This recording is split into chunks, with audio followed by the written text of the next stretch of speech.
sounds of squawking birds and howling monkeys.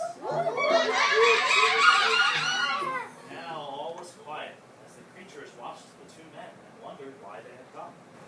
The larger man stopped and pointed to a great kapok tree. Then he left.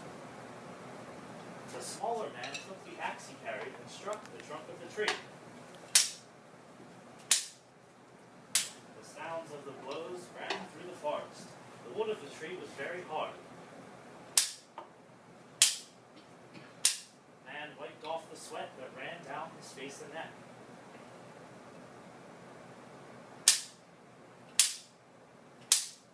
Soon the man grew tired. He sat down to rest at the foot of the great kapok tree. Before he knew it, the heat and hum of the forest had lulled him to sleep. A boa constrictor lived in the kapok tree. He slithered down its trunk to where the man was sleeping.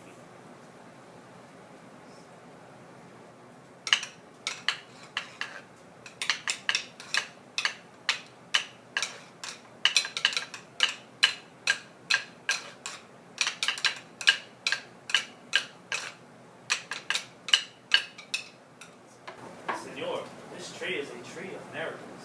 It is my home, where generations of my ancestors have lived. Do not chop it down.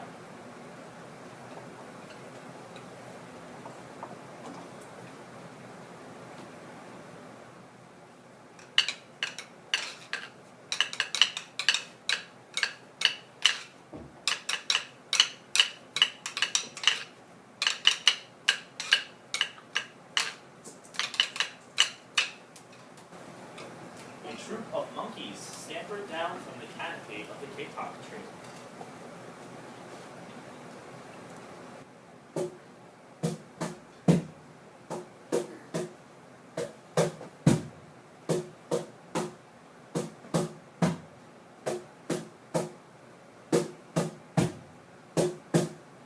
They chattered to the sleeping man. Senor, we have seen the ways of man. You chop down one tree, then come back for another and another. The roots of these great trees will wither and die, and there will be nothing left to hold the earth in place. When the heavy rains come, the soil will be washed away, and the forest will become a desert.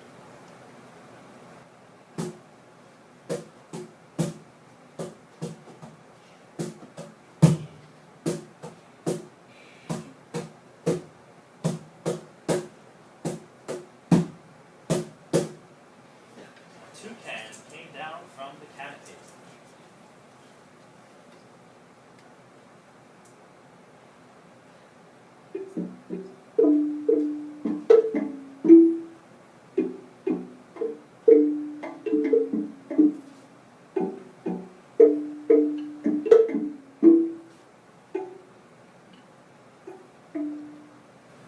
Senor, squawked the toucan, you must not cut down this tree. We have flown over the rainforest and seen what happens once you begin to chop down the trees. Many people settle on the land. They set fires to clear the underbrush, and soon the forest disappears. Where once there was life and beauty, only black and smoldering ruins remain.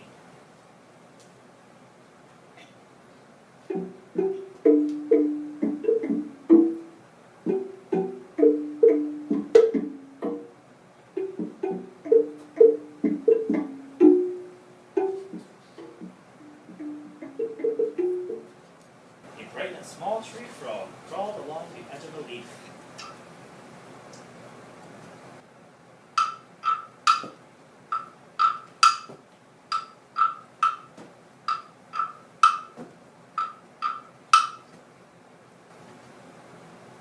He piped in the man's ear. Senor, a ruined rainforest means ruined lives. Many ruined lives. You will leave many of us hopeless if you chop down this great kapok tree.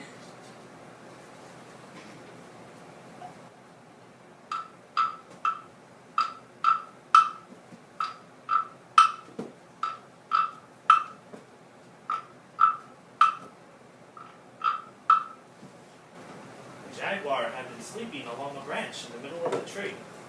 Because his spotted coat blended into the dappled light and shadows of the understory, no one had noticed him. Now he leapt down and padded silently over to the sleeping man.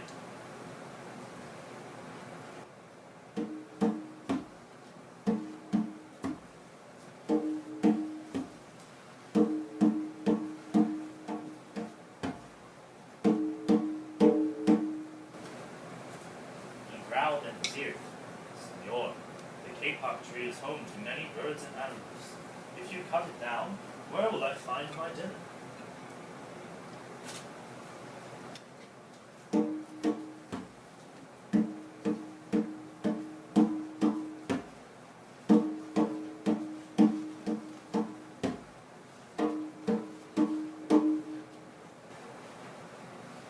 Several anteaters climbed down the kapok tree with their young clinging to their backs.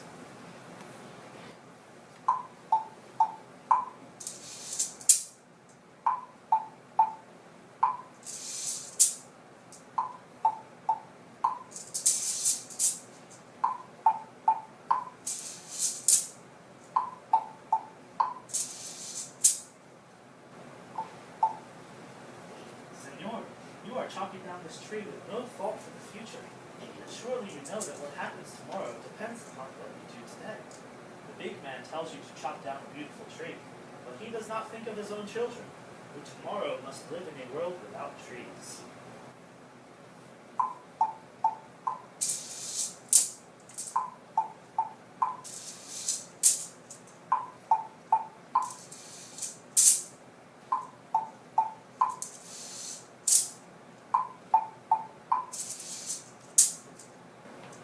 Three-toed sloth had begun climbing down when the men first appeared.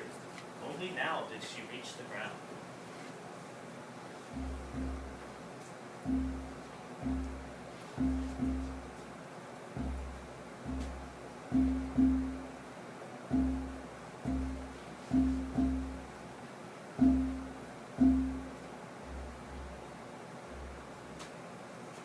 She spoke in a deep and lazy voice.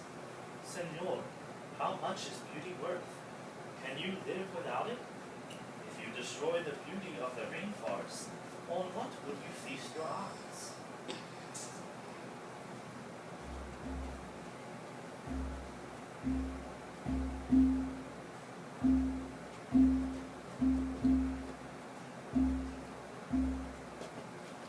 A child from the Yanomamo tribe who lived in the rainforest knelt over to the sleeping man. He murmured in his ear, Senor, when you awake, please look upon us all with new eyes. The man awoke with a start. Before him stood the rainforest child, and all around him staring were the creatures who depended upon the Great Kapok Tree. What wondrous and rare animals they were! The man looked about and saw the sun streaming through the canopy. Spots of bright light glowed like jewels amidst the dark green forest. Strange and beautiful plants seemed to dangle in the air, suspended from the Great Kapok Tree. The man smelled the fragrant perfume of their flowers. He felt the steamy mist rising from the forest floor, but he heard no sound, for the creatures were strangely silent. The man stood and picked up his axe. He swung back as though to strike the tree, but suddenly he stopped. He turned and looked at the animals and the child. He hesitated. Then he dropped the axe and walked out of the rainforest.